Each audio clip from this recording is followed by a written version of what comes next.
কালো জাদু, black magic. আজকে আমাদের দ্বিতীয় পর্ব। আমরা গত পর্বে আলোচনা করেছিলাম যে কোরআন তেলাওয়াতের মধ্যেও কিভাবে ব্ল্যাক ম্যাজিকের তন্ত্র মন্ত্র ভার্স শ্লোক এগুলো ঢুকিয়ে দেওয়া হয় এবং তার মাধ্যমে মানুষকে হ্যালুসিনেট করা হয়, মানুষকে বশ করা যায় এবং এর আলাদা কি শক্তি আছে। এটা শুনে হয়তো অনেকেই আশ্চর্য হয়েছেন, অবাক হয়েছেন, কিন্তু মহান আল্লাহ কিন্তু আমাদের জন্য সেরকম ওয়ার্ডস, শব্দ, কথামালা নাজিল করেছেন। আমাদের প্রথমেই বুঝতে হবে যে আমরা কিন্তু কেউই এই মহান আল্লাহকে দেখিনি। মুসা নবী আল্লাহকে দেখতে চেয়েছিল, পাহাড় পড়ে ভস্ম হয়ে গিয়েছিল। এই পৃথিবীর কোনো মানুষ, কোনো প্রাণীর পক্ষে আল্লাহকে দেখা সম্ভব না, সেটা আমরা আল্লাহর পাঠানো কোরআনের মাধ্যমে জানতে পেরেছি। তাহলে আল্লাহতে কিভাবে ঈমান আনবো আমরা, যে জিনিস আমরা দেখিনি? এর জন্যই আল্লাহ তার শব্দ, তার কথামালা, তার বাণী নাজিল করেছেন পবিত্র কুরআনে, তাওরাতে, ইঞ্জিলে, জাবুরে। মহান আল্লাহরই বাণী, কথা, শব্দ, ভার্স, আয়াত, নিদর্শন, এগুলোর মাধ্যমে আল্লাহ আপনার সাথে কথা বলছেন। আল্লাহর এই কথার যে কত ভয়ঙ্কর শক্তি, সেটা আপনি উপলব্ধি করবেন যদি আপনি কোরআনটাকে খুব মনোযোগ দিয়ে পড়েন। আপনি দেখবেন আল্লাহ কোরআনে বলছেন যে কত মানুষ আছে যারা রাতে আল্লাহর এই আয়াতগুলো পাঠ করে আর দুচোখ অশ্রুসিক্ত হয়ে যায়, সিজদায় লুটিয়ে পড়ে আল্লাহর কাছে। তাহলে কতটা শক্তি! আল্লাহ বলেছেন তার আয়াতের মাধ্যমে যে এই আয়াতের মধ্যেই আছে তোমাদের জন্য শেফা, তোমাদের মানসিক শেফা, তোমাদের অন্তরের শেফা। আল্লাহর কথার যে কত শক্তি! যখন আল্লাহ বলেন যে আমি যখন কোনো কিছু করতে চাই তখন শুধু বলি কুন, মানে হও, আর হয়ে যায়। এই যে আল্লাহ কুন বলছেন, হও বলছেন, বি বলছেন, দিস ইজ দ্য পাওয়ার। এ কারণেই আল্লাহর এই কথামালা, এই বাণী, এই আয়াতগুলোর সমষ্টিকেই আল্লাহ বলেছেন নূর। তোমাদের জন্য নূর নাজিল করা হয়েছে। এই নূরই হচ্ছে এই পৃথিবীর সর্বশ্রেষ্ঠ শক্তি, মহান আল্লাহ প্রদত্ত। প্রতিটি লাইনে, প্রতিটি আয়াতে আপনি সেই শক্তি উপলব্ধি করতে পারেন যদি আপনি এর গভীরে ঢুকতে পারেন। সূরা আহজাবের 43 নম্বর আয়াতে আল্লাহ বলেছেন যারা মুমিন, আল্লাহ এবং তার ফেরেশতারা তাদেরকে জাহেলিয়াতের অন্ধকার থেকে হেদায়েতের নূরের দিকে নিয়ে যায়। মানে এই যে কোরআনের আয়াত, এই যে কোরআন নূর, এই নূরের মাধ্যমে আরেক নূরের দিকে আপনাকে নিয়ে যাবে এবং আল্লাহ নিজেকেও বলেছেন নূর। তাহলে এই আয়াতের, এই লাইনের, এই ভার্সের কত প্রচণ্ড শক্তি! এটাকে আপনি আয়াত বলুন, ভার্স বলুন, লাইন বলুন, শ্লোক বলুন, যাই বলুন না কেন, যেগুলো আল্লাহ প্রদত্ত সেগুলোর ভয়ঙ্কর শক্তি আছে। আর এর বিপরীতে আছে শয়তানের শক্তি, ইবলিসের শক্তি। এজন্য দেখবেন যে শয়তানের এই কথাগুলোকে কিন্তু আল্লাহ বলেছেন কুমন্ত্রণা। শব্দটার মধ্যেই দেখুন আপনি মন্ত্র শব্দটা আছে, কুমন্ত্রণা। এখন এই মন্ত্রের শক্তিটা কত মারাত্মক হতে পারে এবং তার ইম্প্যাক্ট কী হতে পারে, তা থেকে আমরা কিভাবে বাঁচব, আল্লাহ আমাদের কি কি শিখিয়েছেন, সেগুলো হচ্ছে আমাদের আজকের পর্বের আলোচনার বিষয়। এই ব্ল্যাক ম্যাজিক, জাদু, তন্ত্র মন্ত্র, এটা বোঝার জন্য আমরা মুসা নবীর ঘটনার মধ্যে চলে যাই। মুসা নবী এবং সেই জাদুকরদের ঘটনা। কুরআন এই দুজনের জাদুগুলোকে দুটো ক্যাটাগরিতে পরিষ্কারভাবে আলাদা করেছে, ডিফারেন্সিয়েট করেছে। মুসা নবী যেটা করেছে সেটাও ছিল একটা ম্যাজিক, কিন্তু সেটা ছিল আল্লাহর পক্ষ থেকে। আর জাদুকররা যেটা করেছিল সেটাও ছিল ম্যাজিক। আমরা সূরা আরাফের 116 নম্বর আয়াতটা পড়ি। আল্লাহ বলছেন, মুসা বলল তোমরা নিক্ষেপ করো। অতপর যখন তারা নিক্ষেপ করল তখন তারা লোকদের চোখে ধাঁধার সৃষ্টি করল, লোকদের চোখগুলোকে সম্মোহিত করল, লোকদের চোখে জাদু করল এবং তাদেরকে ভীত, সন্ত্রস্ত, আতঙ্কিত করল, আতঙ্কগ্রস্ত করল। তারা এক বড় রকমের জাদু দেখালো। একটা বড় জাদু ছিল এবং একটা বড় জাদু প্রদর্শন করল। এই আয়াতে মহান আল্লাহ স্বীকৃতি দিচ্ছেন সেই জাদুকরেরা যেটা করেছিল সেটা ছিল একটা গ্রেট ম্যাজিক, বড় জাদু। কিন্তু আবার এই একই আয়াতে আল্লাহ বলছেন যে এই জাদুগুলো মানুষের চোখকে সম্মোহিত করেছিল, চোখকে মোহগ্রস্ত করেছিল, চোখকে জাদু করেছিল। কোনো মানুষ এই গ্রেট ম্যাজিক দ্বারা মোহগ্রস্ত হয়নি। কি মোহগ্রস্ত হয়েছিল, জাদুগ্রস্ত হয়েছিল? তাদের চোখ, দ্যাটস দ্য ইম্পর্ট্যান্ট লাইন, তাদের চোখ জাদুগ্রস্ত হয়েছিল, তাদের চোখ মোহগ্রস্ত হয়েছিল। তারা নিজেরা কিন্তু জাদুগ্রস্ত হয়নি, তারা নিজেরা কিন্তু মোহগ্রস্ত হয়নি, হয়েছিল তাদের চোখ। তাহলে এই আয়াতে আল্লাহ পরিষ্কারভাবে, চমৎকারভাবে আমাদের বলে দিচ্ছেন যে তারা যে জাদুটা করেছিল এটা ছিল একটা ইলিউশন, এটা ছিল একটা সম্মোহন শক্তি, এটা জাস্ট চোখকে ধাঁধায় ফেলেছিল, মানুষকে নয়। আমরা পরের আয়াতটা পড়ি, সূরা আরাফ 117। আর আমি মুসার প্রতি ওহী পাঠালাম যে তুমি তোমার লাঠি ছেড়ে দাও। তৎক্ষণাৎ সে গিলতে লাগলো সেগুলোকে, যে অলিক বস্তু, যে ফেক বস্তু তারা বানিয়েছিল। তখন আমি মুসাকে আদেশ দিলাম যে, ওহী পাঠালাম যে, প্রত্যাদেশ পাঠালাম যে তুমি তোমার লাঠিখানা নিক্ষেপ করো। আর অমনি তা তাদের বানানো ফেক বস্তুগুলোকে, অলিক জিনিসগুলোকে গিলে ফেলতে লাগলো। এই আয়াতে আল্লাহ পরিষ্কারভাবে বলছেন হোয়াট দে ফেকড, যে অলিক বস্তু, তারা যে ফেক বস্তু নিক্ষেপ করেছিল, তার মানে পরিষ্কার আল্লাহ বলে দিচ্ছেন যে ম্যাজিক হচ্ছে, জাদু হচ্ছে ফেক জিনিস, ভুয়া জিনিস, অলিক জিনিস। তাহলে আল্লাহ যে বললেন বিরাট জাদু তারা প্রদর্শন করলো, গ্রেট ম্যাজিক, তার মানে এটা কোনো ট্রিক্স নয়, এটা তন্ত্র মন্ত্রের মাধ্যমেই করা হয়েছে। তারপরও আল্লাহ এগুলোকে বলছেন কি ফেক, অলিক, মিথ্যা এবং ভুয়া জিনিস। তাহলে এই সূরা আরাফের 116 এবং 117 নম্বর আয়াতে আল্লাহ নিশ্চিত করেছেন যে তাদের করা জাদুগুলো হচ্ছে ফেক জিনিস, অলিক জিনিস, ভুয়া জিনিস। তার মানে আমরা এই সিদ্ধান্তে উপনীত হতে পারি যে যত জাদু আছে, সেটা ব্ল্যাক হোক, কালো হোক, সবই হচ্ছে কি জাস্ট ইলিউশন, ফেক। সূরা তহার 66 নম্বর আয়াতে আল্লাহ বলছেন, মুসা বলল, না তোমরা নিক্ষেপ করো। মুসা বলল, বরং তোমরাই নিক্ষেপ করো। অমনি তাদের নিক্ষিপ্ত রশি ও লাঠিগুলো তাদের জাদুর প্রভাবে দৌড়াচ্ছে বলে তার মনে হলো। তখন তাদের জাদুর কারণে মুসার মনে হলো যে তাদের রশি আর লাঠিগুলো ছুটোছুটি করছে। এই আয়াতে দুটো জিনিস খুব মনোযোগ দিয়ে আমাদের দেখতে হবে। একটা হচ্ছে রশি আর লাঠিগুলো মুসার কাছে মনে হলো, মানে অ্যাপিয়ার্ড অ্যাজ ইফ, মুসার কাছে মনে হলো। কি মনে হলো? দে আর মুভিং, সেগুলো ছুটোছুটি করছে, দৌড়াদৌড়ি করছে। তার মানে তাদের যে ছুটোছুটি, দৌড়াদৌড়ি, লাফালাফি, সেই সাপগুলোর, সেগুলো ছিল কি চোখের ধাঁধা, ইলিউশন অব দ্য আইজ। আর অন্যদিকে মুসা যেগুলো করেছে সেটাকে আল্লাহ কি বলেছেন সূরা আরাফের 107 নম্বর আয়াতে, তখন মুসা তার লাঠি নিক্ষেপ করল এবং সাথে সাথে তৎক্ষণাৎ সহসাই ওটা একটা সুস্পষ্ট জীবিত অজগরে পরিণত হলো। তাহলে মুসা যখন তার লাঠি ছেড়ে দিল, সেটা সুস্পষ্ট, প্রকাশ্য, ক্লিয়ার, এই একটা শব্দ আল্লাহ ব্যবহার করেছেন, সুস্পষ্ট, প্রকাশ্য, ক্লিয়ার, মুভিং। আরেকটা শব্দ আল্লাহ ইউজ করেছেন, সেটা কি হয়ে গেল, পরিণত হলো। তাহলে আল্লাহ মুসার মাধ্যমে যেটা করেছেন সেটা হচ্ছে সুস্পষ্ট, ক্লিয়ার, পরিষ্কার। আর কি, সেটা কোনো ইলিউশন ছিল না, সেটা ছিল বিকেম, হয়ে গেল, পরিণত হলো। তাহলে আমরা এখানে মুসার জাদু আর সেই জাদুকরদের জাদুর মধ্যে একটা সুস্পষ্ট পার্থক্য দেখলাম। জাদুকরদের জাদুগুলো ছিল মানুষের চোখকে ধাঁধাগ্রস্ত করে, মোহগ্রস্ত করে, এবং সেগুলো ছিল ফেক, অলিক, মিথ্যে, বানোয়াট, ভুয়া, জাস্ট চোখকে ধাঁধাগ্রস্ত করার জন্য। অন্যদিকে মুসা যেটা করেছে সেটা হচ্ছে পরিষ্কার, সুস্পষ্ট, মুভিং। আর কি, সেটা বিকেম, হয়ে গেল, পরিণত হয়েছিল। That's reality. তাহলে সকল ধরনের ম্যাজিক, সেটা কালো ম্যাজিক হোক, ব্ল্যাক ম্যাজিক হোক, তন্ত্র মন্ত্রের ম্যাজিক হোক, অথবা ট্রিক্সের মাধ্যমে যে ম্যাজিশিয়ানরা যেগুলো করে, সবই হচ্ছে চোখের ধাঁধা, ইলিউশন, আর হচ্ছে মিথ্যা, ভুয়া, বানোয়াট।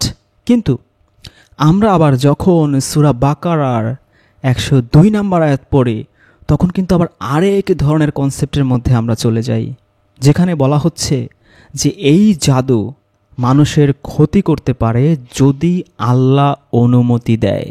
এই আয়াতে সবচেয়ে গুরুত্বপূর্ণ ওয়ার্ড হচ্ছে যদি আল্লাহ অনুমতি দেয়। আমরা আয়াতটা একটু পড়ি।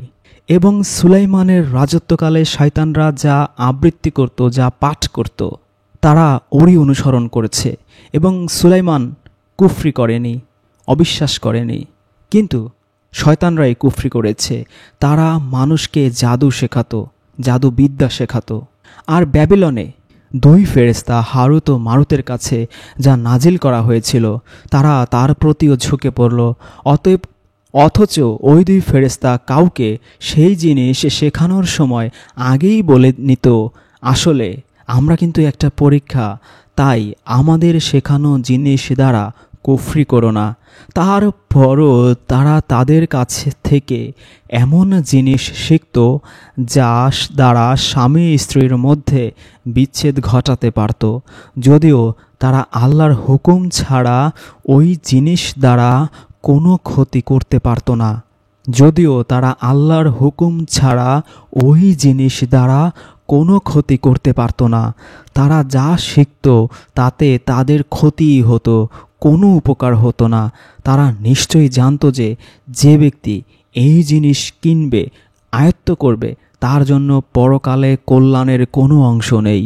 যে জিনিসের বিনিময়ে তারা নিজেদেরকে বিক্রি করে দিয়েছে তা কত নিকৃষ্ট, যদি তারা জানত তার বিনিময়ে যে কেউ ওটা ক্রয় করেছে তার জন্য আখিরাতে সুখ লাভ নেই, এবং তার বিনিময়ে তারা যে বিক্রয় করেছে, আত্মাকে বিক্রি করেছে, তা কতই না জঘন্য, কতই না নিকৃষ্ট, যদি তারা জানত।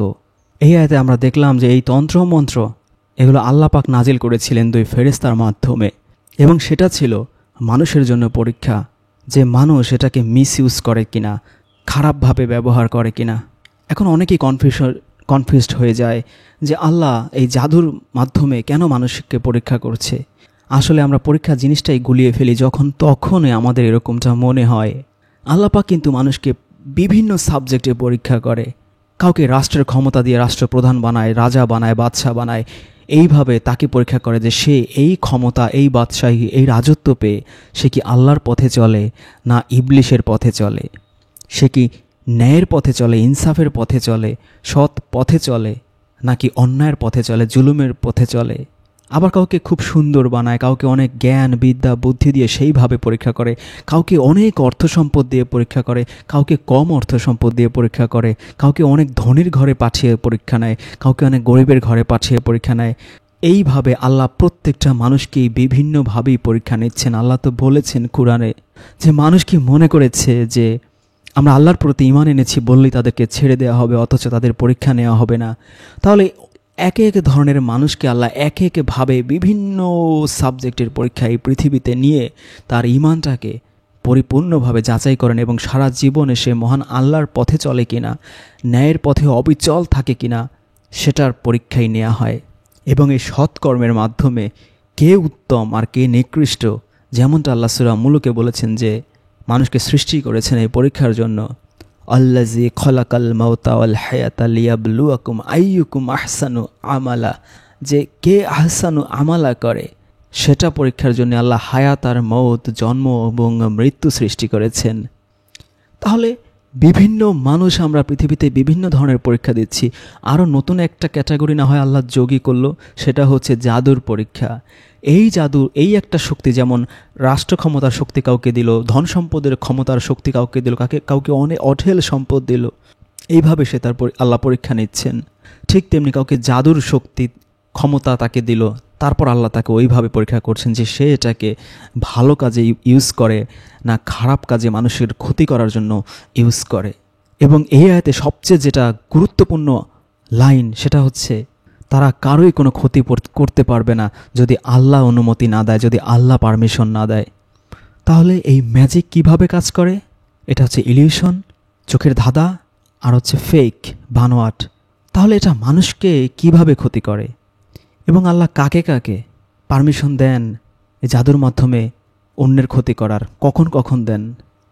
এটা বুঝতে গেলে আমাদের বুঝতে হবে যে কোনো ধরনের মোহ, কোনো ধরনের ইলিউশন মানুষের তখনই ক্ষতি করতে পারে যখন সে ওটাতে বিশ্বাস করে।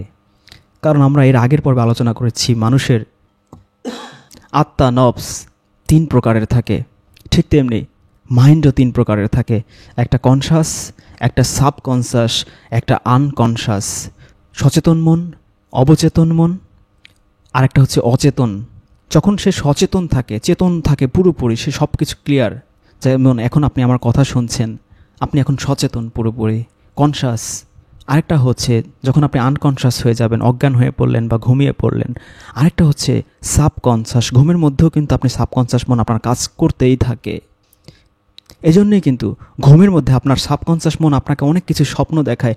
ঘুম ভেঙে গেলে কিন্তু আপনি সেগুলো নিয়ে কোনো প্রশ্ন তোলেন না, কারণ আপনি জানেন যে ওগুলো আপনি কনসাসলি দেখেননি, আপনি সেগুলো সাবকনসাস মাইন্ডে দেখেছেন। সাবকনসাস মাইন্ডে কোনো রাজ্য হয়েছে, কোনো বাড়ি হয়েছে, গাড়ি হয়েছে, কোনো দেশ হয়েছে, সেখানে আপনি ঘুরতে গিয়েছেন, সেখানে অনেক আনন্দ পেয়েছেন, অথবা কোনো বিপদে পড়েছেন, যে কোনো কিছু হতে পারে। ঘুম ভাঙার পরে আপনি যখন বুঝতে পারেন এটা সাবকনসাস মাইন্ডে দেখিয়েছে, স্বপ্ন ছিল, তখন কিন্তু ওটা আপনি মাথা থেকে ডিলিট করে ফেলেন যে না, এটা নট রিয়েল, এটা বাস্তবের কিছুই ছিল না, সবই ছিল ফেক, সবই ছিল বানোয়াট।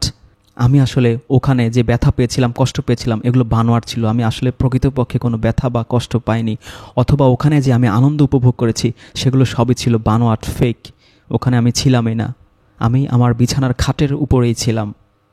কিন্তু একটা সময় আসে যখন মানুষের এই সাবকনসাস মাইন্ডটাকে নিয়ন্ত্রণ করা যায়, কন্ট্রোল করা যায়, এই ভার্সের মাধ্যমে, মন্ত্রের মাধ্যমে, কথার মাধ্যমে, আয়াতের মাধ্যমে, শ্লোকের মাধ্যমে। কুরআনের আয়াত যেমন মানুষকে এমনভাবে পরিবর্তন করতে পারে, পৃথিবীর সবচেয়ে নিকৃষ্ট মানুষকেও পৃথিবীর সবচেয়ে সুন্দর মানুষে, ভালো মানুষে, মুমিন মুত্তাকিতে পরিণত করতে পারে, যদি আল্লাহর এই কথাগুলো, ধারগুলো সে একবার কলবের মধ্যে ঢুকাতে পারে, হেদায়েতের নূরে যদি একবার উদ্ভাসিত হতে পারে, এবং একবার ওই মুমিন হতে পারে যে সূরা আহজাবের 43 নম্বর আয়াতে আল্লাহ যেমনটা বলেছেন যে আল্লাহ এবং তার ফেরেশতারা তার উপর সালাত করতে থাকে, সাল্লু করতে থাকে, তাকে জাহেলিয়াত থেকে নূরের দিকে নিয়ে যাওয়ার জন্য। ওই লেভেলে যখন সে যেতে পারে, তখন সাবকনসাস মাইন্ড তাকে আল্লাহর ওই আয়াতগুলো, ভার্সগুলো, লাইনগুলো, বাক্যগুলো দিয়ে তাকে জাহেলিয়াত থেকে নূরের দিকে নিয়ে যায়। ঠিক একইভাবে সাবকনসাস মাইন্ড যখন মানুষকে শয়তানের আয়াত, শয়তানের মন্ত্র, খারাপ দিকের যে উস্কানি, যেটা আল্লাহ বলেছেন যে শয়তান কিন্তু মানুষকে, আপনাকে কখনো ঘাড় ধরে ঘুষ খাওয়াবে না, ঘাড় ধরে গলা চেপে ধরে বলবে না যে তোর ঘুষ খেতেই হবে, অমুকের উপর জুলুম করতেই হবে, অমুকের জমি দখল করতেই হবে, অমুকের খাদ্যে ভেজাল দিতে হবে, অমুকের জায়গায় 100 টাকার পেঁয়াজ কিনে তুই তাকে 200 টাকা বিক্রি করবি সিন্ডিকেট করে। এগুলো ঘাড় ধরে আপনাকে কখনোই করাবে না। আপনার মনের মধ্যে এই মন্ত্রটা সে পড়ে দেবে, এই মন্ত্রটা, এই আয়াত, এই ভার্স, এই লাইন সে উঠিয়ে দেবে, হুইসপার করবে, যাকে আল্লাহর ভাষা যেটা হচ্ছে কুমন্ত্রণা।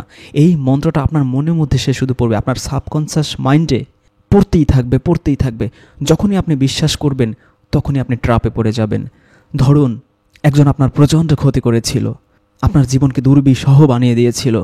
এখন আপনার বারবার শুধু ইবলিশ আপনাকে বারবার শুধু মন্ত্র পড়ছে আপনার মনের মধ্যে, সাবকনসাস মাইন্ডে, যে ওকে খুন করে ফেল, ওর পৃথিবীতে বাঁচার কোনো অধিকার নেই, কিচ্ছু হবে না, তোর কিচ্ছু হবে না, তুই একটা অস্ত্র নে বা একটা দা নে, একটা ছুরি নিয়ে অমুক জায়গায় রাতের বেলা গাছের অন্ধকারে দাঁড়িয়ে থাক, সে অমুক পথ দিয়ে আসবে, তুই মারলে হবে, কেউ দেখবে না, কেউ দেখবে না, কেউ দেখবে না, তোর সে শক্তি আছে, তোর সে সাহস আছে, তুই ভয় পাস নে, ভয় পাস নে, ভয় পাওয়ার কিছুই নাই, তুই পারবি, তোকে দিয়ে হবেই হবে, হবেই হবে। এইভাবে আপনার মধ্যে একটা কনফিডেন্স জাগিয়ে তুললো। তারপর আপনি ওইভাবে আগালেন, গিয়ে ঠিকই পারলেন সফল কাম হতে। তার মানে আপনি ওই যে শয়তানের যে মন্ত্রটা আপনার মনের মধ্যে, সাবকনশিয়াস মাইন্ডে আপনাকে বিশ্বাস করালো যে আপনার দ্বারা সম্ভব অমুককে খুন করা, এই বিশ্বাসটা যখনই আপনার মধ্যে অর্জিত হয়েছে, তখনই কিন্তু আপনি সেই কাজটা করার পথে এগিয়ে যেতে পারবেন, কাজটা আপনার দ্বারা করা সম্ভব হবে। এই জন্যই কিন্তু দার্শনিক বা মনোবিজ্ঞানে কিন্তু বলা হয় যে সবসময় পজিটিভ চিন্তা করবেন, নেগেটিভ চিন্তা করবেন না। পজিটিভ চিন্তা মানুষকে সেই পজিটিভভাবে আলোকিত করে, আর নেগেটিভ চিন্তা মানুষকে নেগেটিভভাবে ব্যাকডেটেড করে ফেলে। ধরুন আপনি যদি চান যে আমি ঢাকা যাব বা ঢাকা থেকে কক্সবাজার যাব, আপনার হাত পা বডি সেগুলো কিন্তু আগে কক্সবাজার যাবে না। আগে আপনার ব্রেন, সাবকনশিয়াস মাইন্ড আপনার কনশিয়াস মাইন্ডকে সিগন্যাল দেবে যে হ্যাঁ তুমি যেতে পারবে, যাবে কক্সবাজার কালকে সকাল 6টায়। তাহলে তুমি কি করবে? এবার সাবকনশিয়াস মাইন্ড আপনার কনশিয়াস মাইন্ডকে, ব্রেনকে সিগন্যাল পাঠাবে, তুমি আগে টাকা ম্যানেজ করো, কার কার কাছে টাকা আছে। এরপর তুমি গাড়ি ম্যানেজ করো, কোথায় গাড়ি, কয়টায় গাড়ি, কোন সিটে যাবা, কীভাবে যাবা, কী কী জামা কাপড় নেবা, কাকে কাকে বলবে, প্রত্যেকটা ডাটা সাবকনশিয়াস মাইন্ড আপনার কনশিয়াস মাইন্ডকে প্রেরণ করবে, পাঠাবে। তারপর সেই ব্রেন অ্যানালাইসিস করে সেই অনুযায়ী আপনার বডিকে সে নির্দেশ দেবে, হ্যাঁ সব কিছু রেডি, এবার ঘর থেকে বের হও। তখন আপনার ব্রেন আপনার হাত এবং পাকে যখন কমান্ড পাঠাবে, তখন আপনার পা এক পা দু পা করে এগিয়ে যেতে যেতে সে বাস কাউন্টারে যাবে, আস্তে আস্তে বাসে উঠবে, টিকিট কাটবে। মানে আপনার পা চলছে, কিন্তু এখন আপনার বডি কিন্তু সর্বশেষ কাজ করছে। আগে কাজ করে আপনার সাবকনসিয়াস মাইন্ড, তারপর কনসাস মাইন্ড, তারপর ব্রেন অ্যানালাইসিস করে, তারপর ব্রেন বডির পার্টসগুলোকে, চোখ, হাত, কান, মুখ সব কিছুকে, তারপর লাস্ট কমান্ড করে, তখন বডি অ্যাক্টিভিটিজ শুরু করে। তার মানে এই পৃথিবীতে আমরা যে যত কাজই করি না কেন, আমাদের কোনো শরীর কিন্তু সবসময় লাস্ট স্টেপ। আমাদের ফার্স্ট স্টেপগুলো কিন্তু আমরা অনেক আগেই পার হয়ে যাই। আমাদের ব্রেনের স্টেপ, আমাদের কনসাস মাইন্ডের স্টেপ, আমাদের সাবকনসাস মাইন্ডের স্টেপ, অ্যানালাইসিসের স্টেপ, সব কিছু স্টেপ পার হয়ে শয়তানের সাথে যুদ্ধ, তার যে কুমন্ত্রণার সাথে লড়াইয়ের স্টেপ, আল্লাহর নূরের সাথে শয়তানের কুমন্ত্রণার সাথে যে লড়াইগুলো হয় পৃথিবীতে জীবিতকালীন আমাদের প্রত্যেকটা সেক্টরে, সেগুলো কিন্তু এই মনের মধ্যে, মাইন্ডের মধ্যেই হয়। লড়াই সংঘাতের মাধ্যমে কখনো আমরা ভালো কাজ করি, কখনো খারাপ কাজ করি, কখনো কক্সবাজার যাই, কখনো ঢাকা যাই, কখনো আবার মানুষকে খুন করতে চলে যাই, কখনো যাই বেড়াতে, আবার কখনো মানুষ খুন করি, কখনো মানুষের বিশাল ক্ষতি করে ফেলি। এইভাবে আমাদের পৃথিবীতে প্রত্যেকটা অ্যাক্টিভিটিস সব শেষ স্টেপ হচ্ছে আমাদের বডি কাজ করে, তার আগে সবই ব্রেনে, সবই মাইন্ডে হতে থাকে। তো এই মাইন্ড, এই শয়তান যখন আপনাকে বিশ্বাস করাতে পারবে, সাবকনসিয়াস মাইন্ডকে যখন সে এই কনফিডেন্স দিতে পারবে যে তোকে দ্বারা হবেই, এই খুনটা তুই করতে পারবি, ঘুষ তুই খেতে পারবি, তার কাছে চেয়ে দেখ, এইভাবে চা, ওই স্টাইলে চা, সেই স্টাইলে চা, এইভাবে মন্ত্র সে শুধু পড়তেই থাকে, হুইসপার করতেই থাকে। করতে করতে একসময় হয়তো আপনি খুব সৎ মানুষ হিসেবে থাকেন, কিন্তু ওই মন্ত্র পড়তে পড়তে পড়তে পড়তে আপনার মধ্যে যখন এই বিশ্বাসটা এনে দেয়, তখনই কিন্তু আপনি সেই খারাপ, ভয়ঙ্কর, জঘন্য, নিকৃষ্ট কাজগুলো তখন আপনার দ্বারা করা সম্ভব হয়। এজন্যই দেখবেন প্রথমবার যদি কেউ খুন করে বা ঘুষ খায় বা খারাপ কাজ করে বা জুলুম করে, তার কাছে কিন্তু সেই নফসে আম্মারা নফসে লাওয়ামা, তাকে কিন্তু সেই অনুশোচনা জাগিয়ে তোলে। ইস, এই কাজটা করা ঠিক হলো না, এই গরিব মানুষটার কাছ থেকে আমি ঘুষ খেলাম, অথবা ওই মানুষটার জমিটা দখল করলাম। কিন্তু যখন একবার দুবার করার পরে যখন সে তার ব্রেন পুরোপুরি ইবলিশের কন্ট্রোলে চলে যায়, শয়তানের কন্ট্রোলে চলে যায়, তখন কিন্তু আর তার কাছে সেই নফসে লাউমাটা থাকে না, আর সেই অনুশোচনাটা তার মধ্যে আর কি থাকে না, সেটা চলে যায়, ভ্যানিশ হয়ে যায়। তারপর অনেক লড়াই সংঘাত করে কিন্তু আবার নফসে মুতমাইন্না লেভেলে যেতে হয়। তো সেটা আমাদের আলোচ্য বিষয় নয়। আমাদের আলোচ্য বিষয় হচ্ছে যে এই তন্ত্র মন্ত্র, এই শয়তানের যে মন্ত্রণা, কুমন্ত্রণা, হুইসপার বা শয়তান ছাড়া, শয়তান তো দুই রকম, একটা হচ্ছে আমরা তো সূরা নাসেই পড়েছি, মিনাল জিন্নাতি অন্নাস, মানুষ থেকেও হয়, জিন থেকেও হয়। তো দৃশ্যমানও হয়, অদৃশ্যমানও হয়। আপনাকে কোনো অদৃশ্য শয়তানও, জিনও আপনাকে মনের মধ্যে সে কুমন্ত্রণা দিতে পারবে যে তুই ঘুষ খেতেই পারবি, বা তুই ওকে খুন করতেই পারবি, খুন করলে এই স্টেপে আগা। আবার আপনাকে ডাইরেক্ট মানুষের মধ্যে থেকেও শয়তানও আপনাকে এইভাবে প্ররোচনা দিতে পারে। এক বন্ধুই এসে বলল যে বন্ধু, তোকে ওই মেয়ে ধোকা দিয়েছে, শেষ করে ফেলোকে, অথবা অমুক লোক, অমুক চাচা বা অমুক লোক তোদের এত বড় ক্ষতি করেছে, তোদেরকে চাকরি দেবে বলে 10 লাখ টাকা নিয়ে দেয়নি, মেরে খেয়েছে, বা তোদের জমিটা মেরে দখল করে নিয়েছে, তাকে খুন করে ফেল। এভাবে জিন শয়তান হোক বা মানুষ শয়তান হোক, দুইভাবে কিন্তু আপনি সেই মন্ত্র পেতে পারেন, মন্ত্রণা পেতে পারেন, সেই জাদুর যে বলে যাকে স্পেল, সেগুলো আপনি পেতে পারেন। দুটোই তখনই কাজ করবে, মানুষের তখনই ক্ষতি করতে পারবে যখন সেটাতে বিশ্বাস করবে। যতক্ষণ পর্যন্ত তার মধ্যে বিশ্বাসটা না জন্মাবে, ততক্ষণ পর্যন্ত কারো পক্ষে ক্ষতি করা সম্ভব হবে না। আবার আপনাকেও যখন এই মন্ত্রণা, যখন মানুষের যে পাগলামি সাগলামি কেন করে, ওই জিন ওই হুইসপার করে যে হ্যাঁ তোর স্বামী খুব খারাপ, তোর স্বামী খুব খারাপ, তোর স্বামী খুব খারাপ, তোর স্বামীকে তুই মারবি, সে যখন তখন তোকে মেরে ফেলতে পারে, সে কিন্তু তোকে মারার প্ল্যান প্রোগ্রাম করছে, অতএব তার কাছ থেকে সাবধান থাক। এইভাবে হয়তো অনেক দাম্পত্য ঘরে এরকম হয়। তখন ওই মেয়েটা যখন বিশ্বাস করে ফেলে যে না, আমার স্বামী আমাকে মেরে ফেলতে পারে, তখনই দেখা যায় যে ওই মেয়েটা স্বামীকে দেখলেই ভয় পেয়ে উঠছে, ওই মেয়েটা স্বামীকে দেখলেই ঘর থেকে দৌড়ে পালিয়ে যাচ্ছে, ওই মেয়েটা স্বামীকে দেখলেই দৌড়ে আম গাছে উঠে যাচ্ছে, তাল গাছে উঠে যাচ্ছে, লিচু গাছে উঠে যাচ্ছে, ভয়তে তার মধ্যে অল টাইম আতঙ্ক কাজ করছে। একটা এক্সাম্পল দিলাম, এরকম বিভিন্ন ক্যাটাগরির সাবকনসিয়াস মাইন্ডকে কন্ট্রোল করতে পারে জিন বা এই শয়তান বা ইবলিশ বা এই কালো জাদুগুলো। এইভাবে যখন তার মধ্যে যে কোনো একটা বিষয়ে 100% কনফিডেন্স এনে দিতে পারে, তখনই ওই মানুষটাকে দিয়ে সে অনেক কিছু করাতে পারে। মানুষের সাবকনসিয়াস মাইন্ড বিশ্বাস যতক্ষণ পর্যন্ত না করবে, ততক্ষণ পর্যন্ত কোনো ক্ষতিই হবে না। সে নিজে কারো ক্ষতি করতে পারবে না, আর সে নিজেরও ক্ষতি করতে পারবে না। এটা হচ্ছে একটা স্টেপ। আর সেকেন্ড স্টেপ কি? সেকেন্ড স্টেপ হচ্ছে এগুলোর বাইরেও আরও শক্তিশালী পাওয়ারফুল মন্ত্র থাকে, কুমন্ত্রণা থাকে, যেগুলোর মাধ্যমে আপনার ক্ষতি হতে পারে। কিন্তু এইখানে আল্লাহ চমৎকার একটা কথা বলে দিয়েছেন, সেটা হচ্ছে সূরা বাকারার 102 নম্বর আয়াতে আল্লাহর অনুমতি ছাড়া, আল্লাহর পারমিশন ছাড়া কেউ কারো কোনো ক্ষতি করতে পারে না। তাহলে কেউ আপনাকে ব্ল্যাক ম্যাজিক করলো, কালো জাদু করলো, আপনার কি ক্ষতি হবে? হ্যাঁ, হতে পারে, যদি আল্লাহ পারমিশন দেয়, অনুমতি দেয়। আর যদি আল্লাহ অনুমতি না দেয়, তাহলে আপনার তিল পরিমাণ ক্ষতি হবে না। এজন্যই যারা ব্ল্যাক ম্যাজিশিয়ান, কালো জাদু বা তন্ত্রমন্ত্র এগুলোর সাধনা করে, একই তন্ত্র একই মন্ত্র পড়ে, দেখা যায় কারো উপর কাজ করে, কারো উপর কাজ করে না। তারা নিজেরাই কনফিউজড থাকে সারা জীবন যে কি হলো, একই মন্ত্র পড়ছি, রহিমউদ্দিনের উপর কাজ করলো, করিমের উপর কাজ করছে না, অথবা করিমের উপর কাজ করছে, রহিমের উপর কাজ করছে না। এরকম ঘটেই, কারণ আল্লাহ যে কোনটার ব্যাপারে পারমিশন দেবে এটা একমাত্র আল্লাহরই এখতিয়ার। সর্বশেষ যেটা বিষয় সেটা হচ্ছে আমি কিভাবে এই ব্ল্যাক ম্যাজিক, কালো জাদু, তন্ত্রমন্ত্র, জাদু থেকে বেঁচে থাকতে পারি, যে আমার কোনো ক্ষতি কেউ করতে পারবে না। আল্লাহ যদি পারমিশন দিয়ে ফেলে তখন তো আমি বিপদে পড়ে যাব। কি এমন কিছু কি আছে যে কখনোই কোনো ব্ল্যাক ম্যাজিক, কোনো কালো জাদু আমার কখনো কোনো ধরনের ক্ষতি করতে পারবে না? এমন কিছু কি আছে কোরআনে?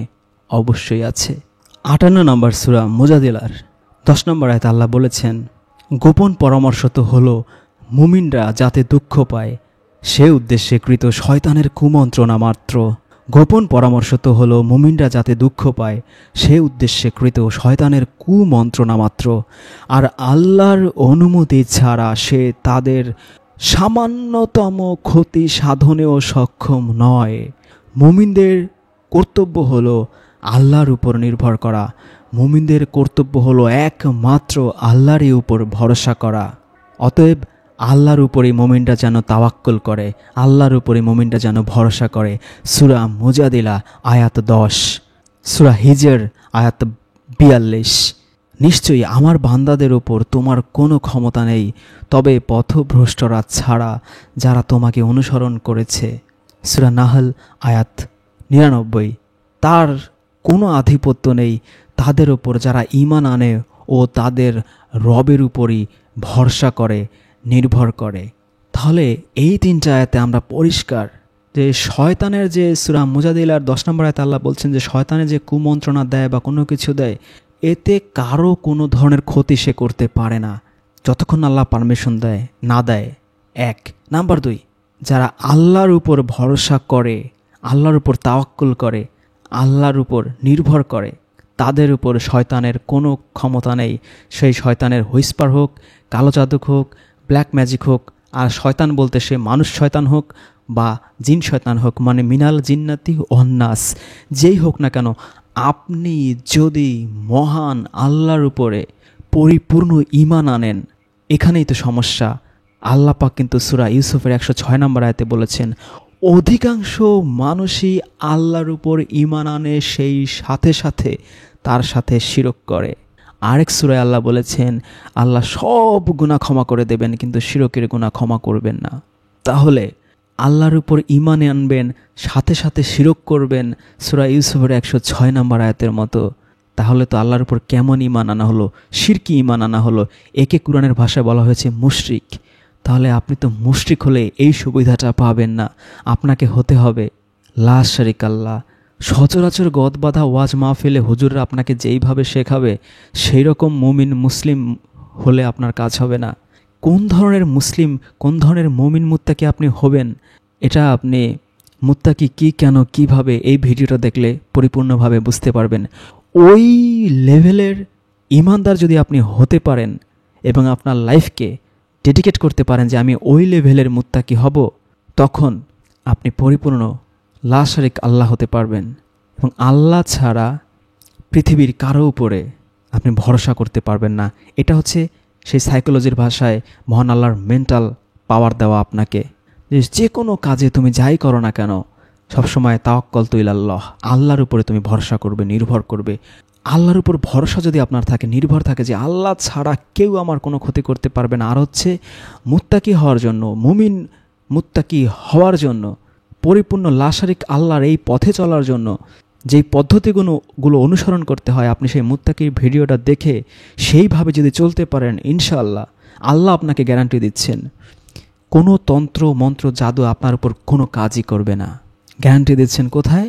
58-10, 15-42 আর 16 নম্বর সূরার 99 নম্বর আয়াতে।